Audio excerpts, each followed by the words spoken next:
Randall from Grunt Proof to the stage. Check, check. Hey, thanks, guys. Awesome to be here. So, extra round of applause to all the crew, volunteers, and staff here. I've never run anything on this scale, but seeing how they do this, there's a lot of work that goes into this. So it's really cool to see. So originally, Bobby reached out to me about coming here, and I was like, well, I went and did my recon, snooped around on the website, look at some of the past live streams. And I was like, dude, you got like some real professionals out there. You've got like veterinarians, had a midwife, comms, medical. I saw somebody butchering an animal in one of the last ones. So I was like, what do you want me to talk about? And he said, well, do what you do on YouTube. So the first problem is then it would no longer be a family show if I did that. But so then I was thinking all the way up here. I had a long drive and I'm like, all right, well, what I usually yell about on YouTube, I don't know. That's what I do, if you don't know that, by the way. But you got a lot of young kids buying all this cool tactical gear and stuff, and I'm trying to beat them up that you're going to need food, water, and a community. So I was thinking I'd come out here and talk about community and how important that is, but just in the little time I've been here, that would be a waste of everybody's time because you guys get this. I've heard a whole bunch of really cool stories. I've shaken almost all of y'all's hands, which is weird because now I'm standing up here when I could just talk to you there, but you guys get the community. Like events like this, some of you guys know each other. Here's the homesteader, people who are truly prepared, your veterinarian, your local mechanic, all the people you deal with on a like weekly, daily basis. That's your community. You don't have to go out and find them. So when I'm beating up the kids on the internet about this, like, hey, you need a community, dude. Well, in this community, I've kind of noticed traveling around a little bit, I see a little bit of a divide. So the tactical guys, they think they're going to have all this latest and greatest gear, shoot a 2-second bill drill, and they're ready for World War III. They're going to starve. And then there's a joke out there that they'll just go take our stuff, but then I remind them like, hey, these people are prepared with more than just food, by the way. So good luck trying to take stuff. But then on the other side is where I think we could improve just a little bit on some of the tactical stuff. So I'm going to get into a little bit of the context. I don't want to talk for an hour, and then we can have a back and forth if you guys want. But I think there's just a couple barriers to entry in this world, and I'm coming from an Army infantry world. That's kind of usually what I'm doing. I'm traveling around patrol, SUT, small unit tactics courses, field training exercise, teaching reconnaissance and all this stuff. So guys sneaking around in the woods. So seeing both communities, there is a divide, and it shouldn't be that wide, because if you think about it, if you're like driving up here, there's all kinds of remote properties, beautiful houses. This is a beautiful state, by the way. And it's like, all right, well, if you think about it, I would just pose a question to you guys. You can raise your hand if you want. How many of you, not here because you're away, but how many of you at home, if you had to reach out to somebody and say, meet me here with a rifle, things are going down, how many of you could at least get 3 people to show up?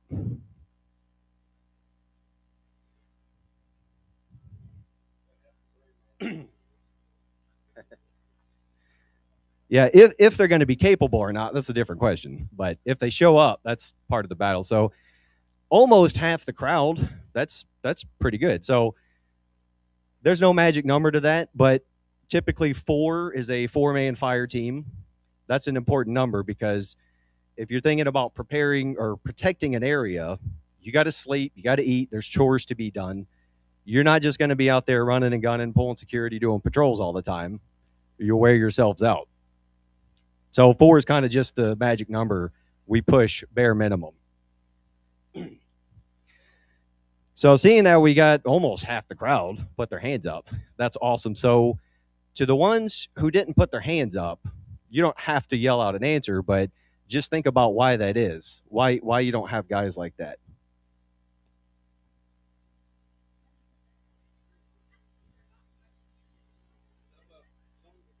Going to be able to get around very well, but they're going to show up.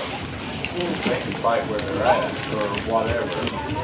But some of my guys are as older than I am. Right. So we've got these barriers to entry. What I've noticed is the number one thing is time. All right. So like I said, you got chores. The dream, the fantasy on the internet is you go buy a property out in the middle of nowhere, you do some chores during the day, and then you get to kick your feet up and drink some beer at the sunset. Yeah. Right. And it ends up like everything is broken all the time. So that is a barrier to entry. Like it's, kind of like when I used to do the fitness stuff, trying to get guys back into the gym. So time is a big constraint. You got enough things to do. We got a pastor here, he's got a ton of extra things to do. So eventually we just got to start thinking, what if, whatever scenario, the scenario doesn't really matter, but what if people are hungry for over a month? Like I grew up on the Gulf Coast, so it's hurricanes. Every summer we have multiple hurricanes. So Katrina was a really famous one. It pretty much wiped out most of my hometown. That was a once in a 50, well, they said once in 100 years, but we had Camille in 69, so they lied. But we get that every year. That's normal. So Katrina, some of my friends, they didn't have electricity or they didn't have anywhere to go without standing in line for 8 hours for almost 2 months. But we weren't nobody was out there in the street shooting each other at the time. So kind of the point of a small town community feel. Everybody knows each other. You kind of think it's easy to get into the mentality that we're all just going to start attacking each other. But if you already live in a community, you know your neighbors, you know who the hungry people are going to be, and humans are pretty good in a emergency situation. I've seen it downrange in war. People are pretty good about coming together. That's your neighbor, right? So you want to look after your if your neighbor's hungry, that's going to affect you and your family. But then you've also got to think about outsiders. If you're on a remote property, again, I would just say, what if, right? So you're good for a month. Your neighbors are good for a month. Everything's pretty good. You're just monitoring the radio, just hanging out, taking care of your chores, keeping up with your food supplies and stuff. And then there's like some of these heroes that might have some other issues, but they're driving around and they hear your generator a mile away.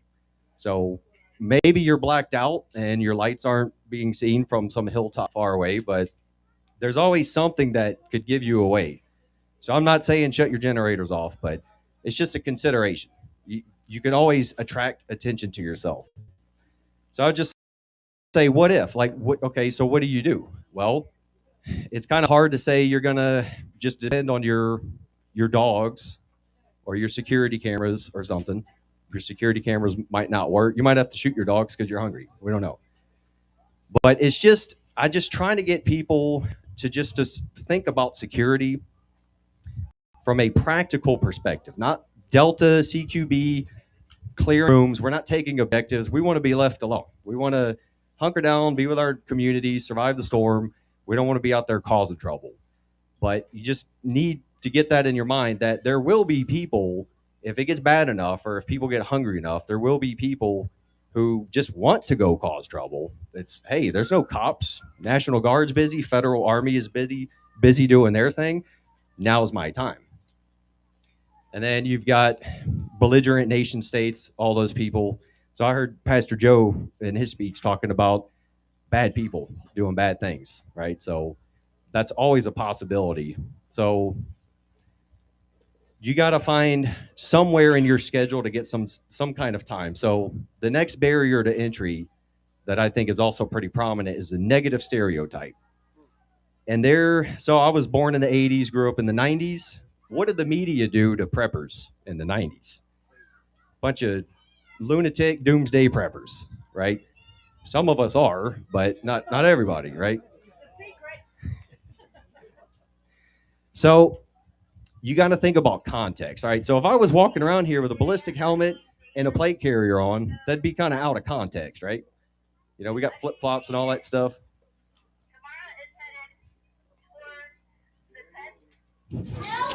Go to work. So it's just like when I talk to the tactical guys, they're, hey, how do I get involved in my community? How do I find friends to I mean, there's a lot of young kids who are lost in this world. If they're not going to church, they have no ecclesiastic sense. They're just doing their thing, thinking they're going to go fight with a rifle. I would tell them, hey, your community is the same people you already deal with, dude. Like, you're not going to go door to door. Hey, I like guns and freedom and stuff. You want to come train with me or prep with me? Like, that's not how it works. So I would say the same for this community. You don't need to be a missionary banging on people's door. That your neighbors you already know, that's going to be your community. I've heard people say mutual assistance groups. It's a pretty cool term.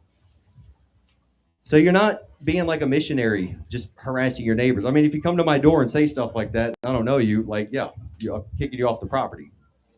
But it starts with like just simple conversations, you know. So you're going to the feed store picking up stuff, and you might talk about some rifle or pistol event you're doing.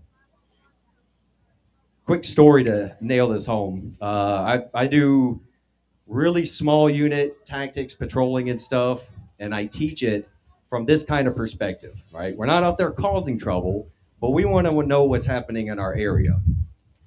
So, perfect example, you might think you live out in the middle of nowhere, but if you got any kind of airfield around you, you better believe, especially a foreign belligerent nation state, one of our adversaries, they're using that airfield. That's what airborne and rangers do. They seize airfields. If you've got a dam supplying water to a lot of people, that is a critical infrastructure. If it's bad enough, a foreign adversary is taking that. So it's good to know where that is, and it's good to know how to get out and patrol your area without getting yourself into trouble. So perfect example of how to like ease your way into this. Last year I was doing a small land navigation course. That's like how us Army guys walk around with a map and compass. We still get lost a lot, but we learn a lot about our maps and stuff. So I was supposed to have two guys show up, and then one of my buddies wanted to invite his friend and his boy. He's like, yeah, they haven't done this stuff. There's no Boy Scouts. They want to learn land nav. So I was like, cool, bring them out, man. Sounds good. So we ended up having 12 dudes show up out there. 2 kids showed up. All over a basic land navigation course that you can watch some YouTube videos and go practice it. But they wanted to come get hands-on experience in the mountains and hear it from, there was another Army dude with me. They wanted to hear it with some experience and critique. So just that one event brought out a whole bunch of guys who I'm now friends with today, and now their sons want to get more into this preparedness world. So they got off their TVs and switches and all that stuff, came out to learn some land nav. And then you keep going. We're sitting down to eat lunch, and I mean, we're talking about people who I don't think they've been camping. We got grocery bags and flip-flops at the meetup point, and I'm like, we're walking 5 miles today, dude. So we're sitting down eating lunch, and they start asking about my backpack and the rig I'm wearing. I wasn't doomsday kit because I'm just doing land nav. So I got water, like an extra pistol mag. So we start talking about kit, and then they start asking how I decided what area to choose and how I set up the points. So then I get to talk about mission analysis, MET-TC. It's all Army jargon, but it does help you structure planning in a pretty good way.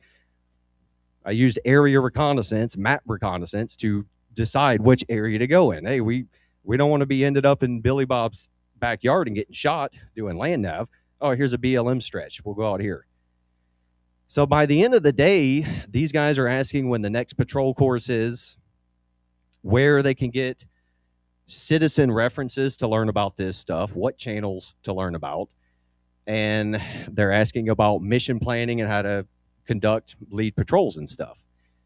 So I can't push anybody specific, but I do have some manuals. You can come find me after this and I'll hook you up. The point is, there's the internet world and there's the real world, and like this is really, this is so much better than this internet garbage. So like when I'm fighting these guys, these kids on the internet saying, dude, okay, you think you're going to get a helicopter and artillery support in the Civil War? Like, that's madness. You need food, man, and you need neighbors. And then on this side, just need to kind of get into the mindset that we need to be able to protect what we have, right? So guns work, right? But let's just go through a little scenario. You know, if your TV cuts off, Starlink is out, all you got is your ham radio. We had a great ham radio course here earlier. It's good stuff. So you're just sitting around waiting. Well, eventually, we're social people, not just to go out drinking and hanging out with people, but things like this. We have an event, being social is part of it, but we're also social in emergencies, like after the hurricanes or the wildfires I deal with out west. The neighbors will come out there, stand by a wall of fire, just to gather up with the other ones to get the news. People are social because they want news. So if you think about it, whether you got a radio or not, or you got somebody from the outside giving you information, maybe you want to go, like we got Bartertown coming up. Maybe you want to go down to your town. You know the dollar's worthless. Hey, well, let's go barter some stuff, man. I'll sell my skills or my labor or some machines or fuel or whatever. We'll go trade stuff to get something. Well, how do you know the town is still there? How do you know the town hasn't been taken over? Like out west, the cartels are operating out there. When there's no rule of law, they're taking over those towns. 100%. They're setting up checkpoints and they're controlling those towns. So how do you know that? Well, that's reconnaissance. Just 2 or 3 guys watching each other's back. They know the principles of patrolling.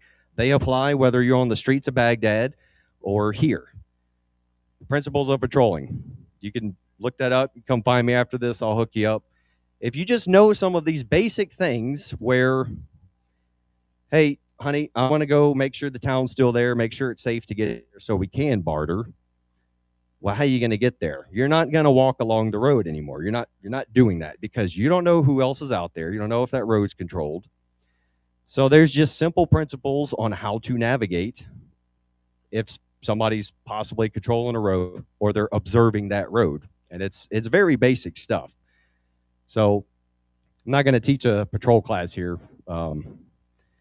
There's all kinds of reference out there, like citizen manuals, things that take all this Army jumbled up stuff that half of us don't use, and it's just all simplified for citizens. You and me, regular people, Billy Bob defending his homestead. And with that stereotype, that last barrier, I've been out doing things, and we are wearing our kit, and I get all the jokes. Where are you going, Rambo? You know, where's World War III started? We'll be out there doing night ranges, shooting at. And they're like, what are you guys shooting at out there? It ain't hunting season. I'm like, yeah, we're shooting rifles, dude. Like, can you see anything? Oh, yeah, we see everything. That's another perfect conversation. One of my neighbors, yeah, you're out there shooting those high-powered rifles. It's like, my rifle's smaller caliber than yours, dude. It just echoes a lot. But then, hey, well, I want to see how you do that. How do you shoot at night? Well, come on out next time. So now if I tell some of my buddies in the area we're going to shoot, they're out there. And they can come in flip-flops to a range, but they're out there learning some of this military stuff, you know. And then we always have a conversation about the military planning. Yeah, so that's it, man. I don't want to stand up here all day. If you guys want to holler at me now, we can do that. I'll answer some questions, have some back and forth. Or I've already met most of y'all, but I'm wandering around hanging out too. I'll be camping here too. So you can always come find me and hang out, man. So I appreciate y'all. Does anybody have any questions while we're all in one place so you can get the benefit of that question? Yeah, South Mississippi. Anybody at all? Here we go. Grumpy. Hey, so I've got a friend who is on your side of the equation with the tactical stuff.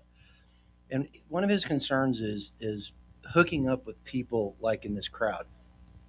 For the crowd, what would you suggest that people look for in somebody like that? I mean, because if the opportunity arises, what's the best thing to look for in your opinion in that person?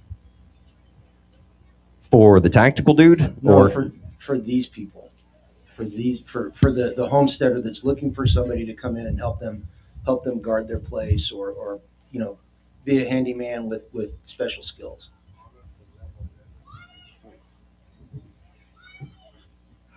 I think it's like any other job interview. I mean, there was a book written thousands of years ago. They say there's nothing new under the sun. Like, we all know how to find good people in our community. The context shouldn't change it that much, but in that case, if you got some kids in your neighborhood that are really hot on this stuff, well, I would ask if they're on TikTok or YouTube and then throw them out. But the internet is just really bad with that stuff. But it's the same thing you would look for when you're meeting Joe Bob at the feed store. Like, is he a good person? Is he of the same faith as you? Like, what does he act? Is he humble? Does he walk around yelling at everybody? I yell at people because it's fun on YouTube, but some of y'all know I just sit there and shut up and listen. Like, kind of goes the same way. But I would also want to know why they want to work with me. Also, what is their angle? Because it's not hard to imagine, guys. If things got to that point, they will need a home, and they will need food and water, and they will need chores to do. And hopefully if they're not like the typical young kid, they'll have the ability to do the chores. And then some of us might need some extra help. Like, I've got friends and neighbors, but what if they don't show up? I'm gonna have to recruit too. Like, I'd say it's just like any other job interview. Like, if they're a good person, you'll see that. If they're just looking to get a free lunch and take naps all day saying they're patrolling, it's probably not the dude you want around. Because when I talk to these kids, coming out for training, I tell them, you're not just going to take naps and be out there patrolling and having a good time waiting on a firefight. You're going to be digging stuff and doing chores and providing. And then you will go do your extra stuff on the side. Like, some of them, it bums them out. Some of them are like, yeah, I don't know how to do any of that. It'd be cool to learn. So, What would you say is the biggest way to find the time? You mentioned time is the first barrier. What are things to get rid of in your life to find the time?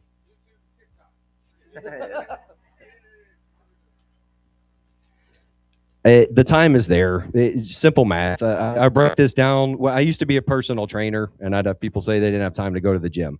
So I'd break down how much time is in a week. I usually have notes, but it's like 168 hours in a week, right? The time's there. Like, I appreciate people who do watch me, but you don't have to watch me. It's not going to hurt my feelings. I prefer you to go do cool stuff, but a lot of it's just management.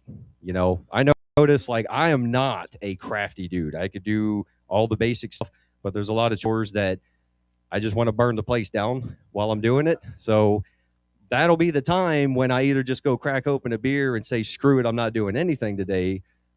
And then one of my buddies, hey, if you're not doing anything, let's go out here and shoot, or let's go do this OP train. And I don't know, man. It's just management. You just got to put it in there. We got a million things to do, but we got to prioritize it. Here we go. Another question in the back.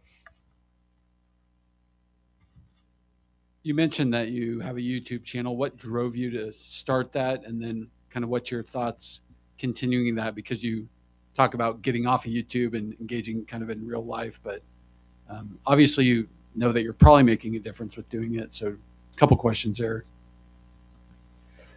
The YouTube started totally different. It was all gear reviews and product stuff. It wasn't until about 3 or 4 years ago I started talking about this stuff, because I saw this most of you guys know about the stuff on YouTube. It's just slop. It's just horrible slop. So I get it. They're selling products. They're doing entertainment. Most of it's entertainment. And I don't know. I just saw some things that I thought were missing, and I figured I could add it. Of course, I got a lot of hate for getting into that. But what was your other question? Sorry. Like, how do you think about that, the hate and stuff? Do you ever think about just stepping out of YouTube, or kind of what's your vision for the future with what you're doing with YouTube to make a difference to counter that? Yeah, the interview or the little talk we did earlier, I mentioned I've been in timeout for like a year copyright strikes, all this other silliness. Yeah, I've thought about, especially with the hate. Like we get a lot of hate from there. Just, I mean, I could say I like, I don't know, anything, right? Have people really after us. So that alone would have me want to delete the whole thing. But I don't know. I found other ways. There's like the Patreon. I got coins. You guys can have a free membership to that if you get one.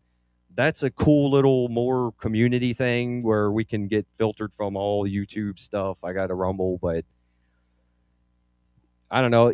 I have a lot of like real world friends who watch that stuff, and they have actually learned stuff and picked up things. A lot of guys I've met through that community, and it's kind of like, it's for me, you like watch my stuff. It's not very high production. It's pretty low hanging fruit, but you know, if I got to bend the message a little bit to get the message out, I'm cool with that because, you know, we can't, I travel a lot and I do a lot of little like events and stuff, but we can't be everywhere. But if I can put those videos out, people will share them and stuff. So it's mostly worth it.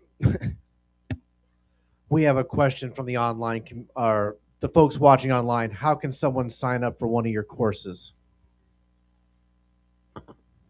Well, you need to get on the Patreon first. There's a free membership, but I had to scrap my Gmail from YouTube for reasons. Just go to the Patreon and you'll be able to email me there.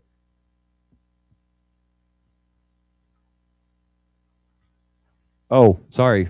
Before, you can also, I have a page on there on where to train. And I can't, I'm not going to push a specific group here. There's a lot of groups out here doing this stuff that are extremely welcoming. For you guys, don't let this internet cool guy stuff poison the cornflakes. Like most of these guys are very welcoming, and it's like I had a guy show up. I like Winchester lever actions. I had a guy show up with one to training, and only one dude smirked at it. Everybody else was like, welcome. So this whole gear elitist stuff, that doesn't exist in the real world because these guys are spending their own time and money to come out there and do it. So they're also going to be welcoming. But I got a special page on my Patreon, and I list all these places where you can find training like this. And it's a 1-day patrol course. You just go out there, and when you walk away, you will know all of the basics, and you can do this on your own, or you can find your own dudes to get involved. One of them on there, it's like a nationwide thing. So sorry. Having been a military wife, I've seen both sides of the coin. One thing I've experienced here in the last couple of days is the confusing interface for military people who come back in the civilian world and the civilians who meet military people. And I've given them my advice on those sort of things, but I think you just put on the correct way for these two to meet is to trainings. That if you're a civilian and going to a military veterans training, you're going to learn them way more intimately than if you were just in the storm trying to start a conversation. My question was going to be, how would a group who wants that information recruit a person, a veteran, to train or join? Any ideas?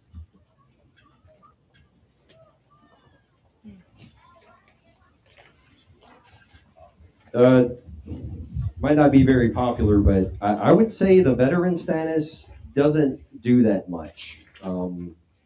There's a lot of snake oil salesmen. You know, there's communities like this. Some of them have Facebook groups, or you'll probably see them.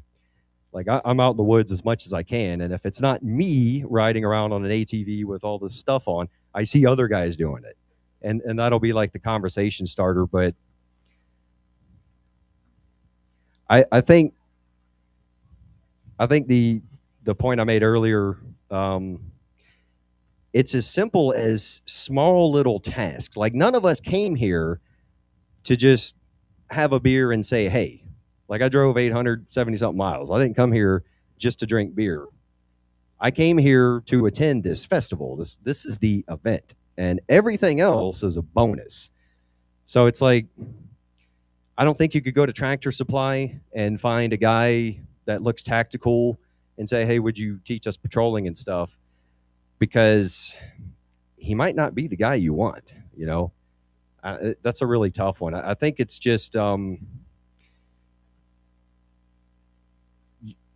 if you're out in the woods, like shooting ranges is a good place to talk to these guys. You know, I mean, of course, churches. Everybody from all walks of life are in your church, and they're not going to announce that stuff. But simple conversations, small tattoos. A lot of the veteran guys, they wear their bands of our brothers that we lost. Mine broke, but just little small conversations, and you just ask, you know, hey, do you do any of this patrolling? Small unit tactics is the popular term, SUT.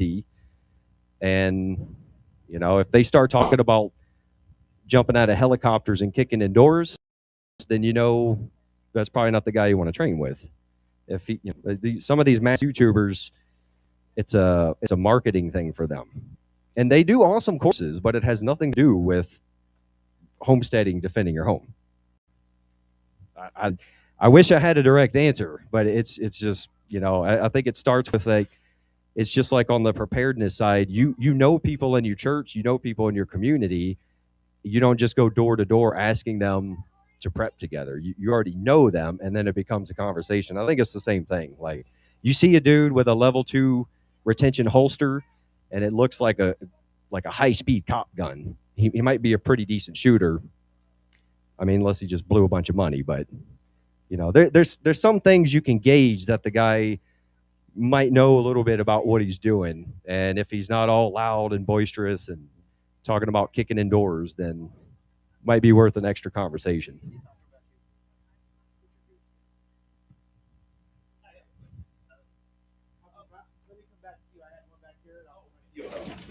Yeah, I'd like to know a little bit more about your SEER class you have, or your SEER training. Well, we didn't get the course up and running. It was just the challenge that we do. Sorry.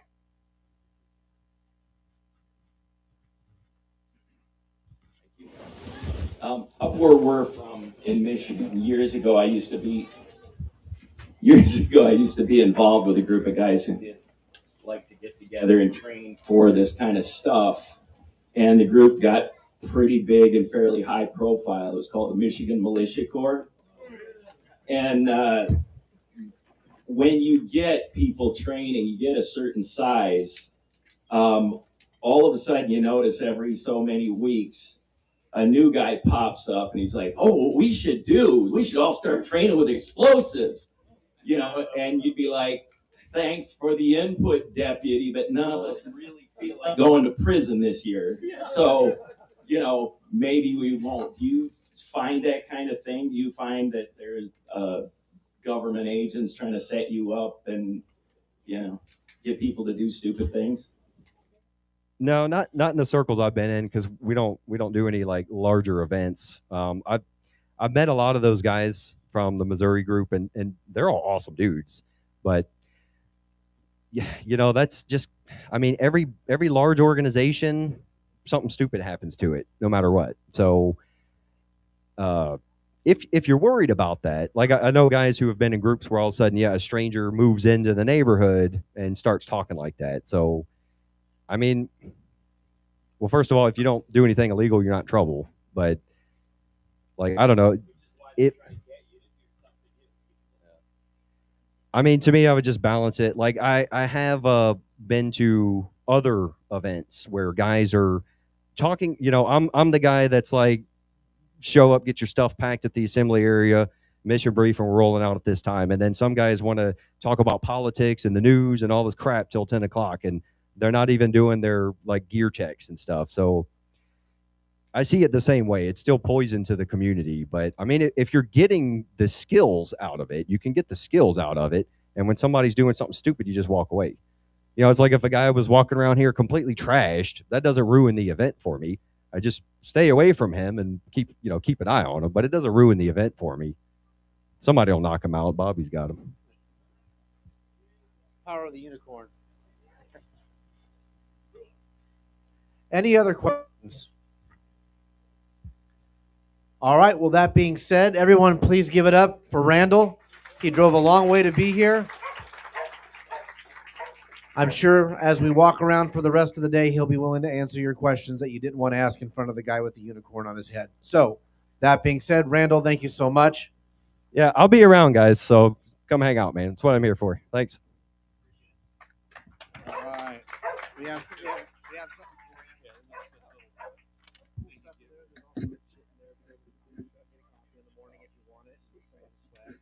Let me find where Patrick is. Here comes Patrick. Now he's going to want to get a picture of you and me in front of the. I think the batteries are finally giving out.